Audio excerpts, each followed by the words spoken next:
the way we define success is power and money.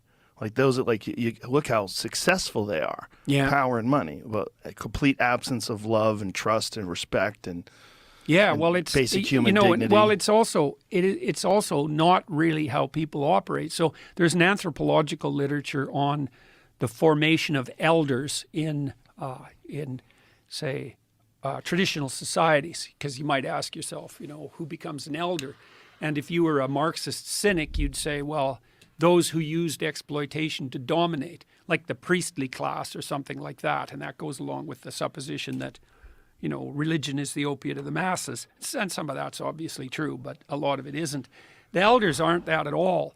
They're the people who others go to spontaneously to ask for counsel. Yeah. And then you ask, well, who do people naturally gravitate towards for counsel? And the answer is, well, productive, generous people who've managed their interpersonal relationships well.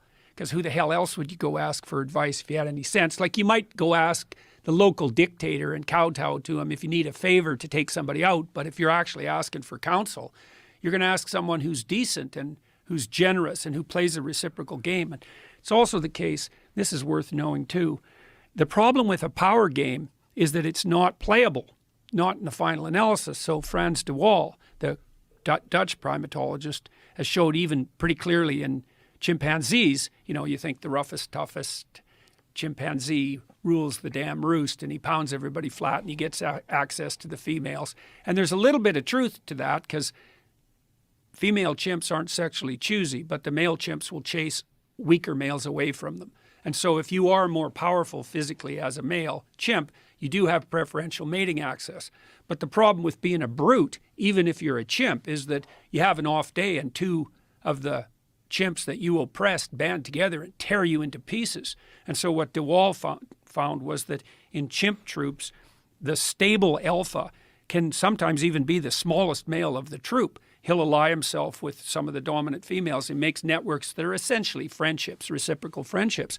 And that gives him a stable position, not of power, but of authority.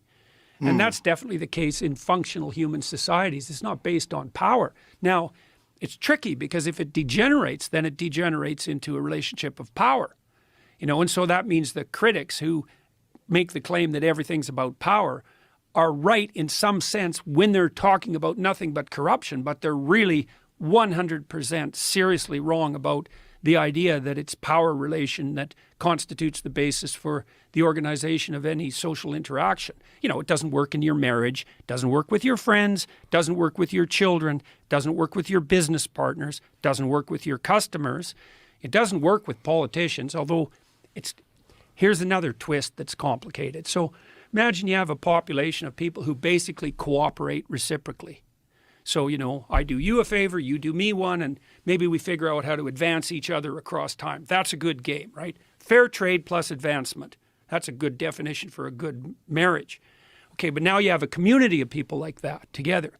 Okay, now it opens up an ecological niche, and the niche is psychopathy.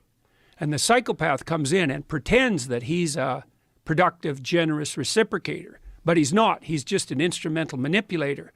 But he can get away with it because there's enough wealth generated by the cooperators, the honest cooperators, so that there's a space for someone to exploit the system. And that stabilizes at 4% of the population.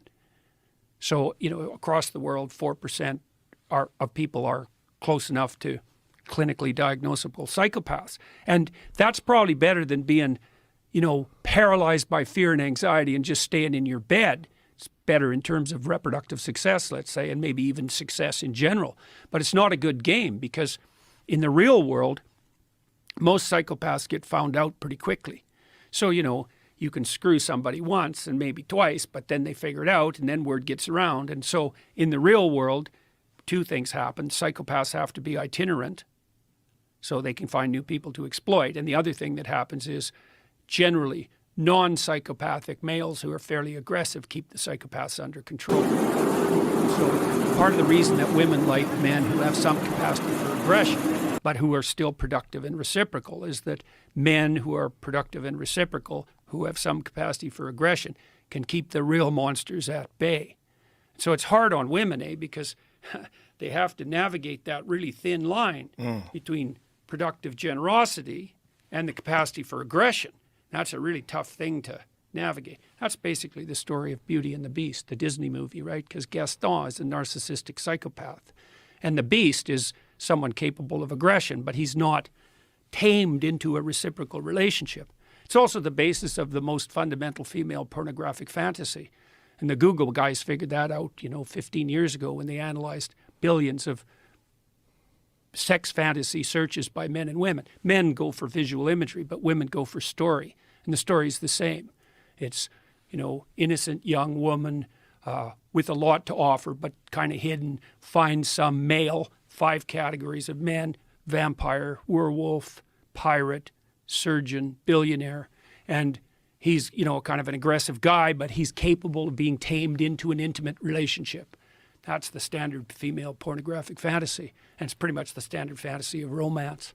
And so you can see, what women are trying to do in that situation is they're trying to find some guy that's got the capacity for mayhem, but that's under control, but who can integrate that into a productive, generous, reciprocal relationship. It's fascinating because the capacity for violence and the capacity for aggression is one of the things that's been actively muted in our male population. Yeah, well, there's a bunch of reasons for that, and some of them turn into positive feedback loops, like there's sort of self-fulfilling prophecies. So there's a lot of women out there who've never had a positive relationship with any male in their life, right? And maybe not only not a positive relationship, but really a series of pretty negative relationships. And so women like that are very leery of any expression of male ability of any sort, because they can't distinguish productive competence from arbitrary power. And because they're trying to defend themselves, because they've been hurt repeatedly, maybe they come from broken families and catastrophically arranged neighborhoods, one of the tactics that can be used in that situation is just to try to do everything you can to distance yourself as much as you can from any display of male ability, because it can't be distinguished from psychopathy. It can't be distinguished from the use of power. It takes a sophisticated woman to be able to make that distinction. So the other thing you see, too, is that young women are much more likely to be seduced by psychopaths than older women, because the psychopaths mimic competence. That's what a narcissist does, too. They're confident, and women read confidence as a marker of competence, and that's reasonable, but that opens up it opens up a space for exploitation, because if you can mimic confidence, that's false confidence, narcissistic false confidence, then you look competent.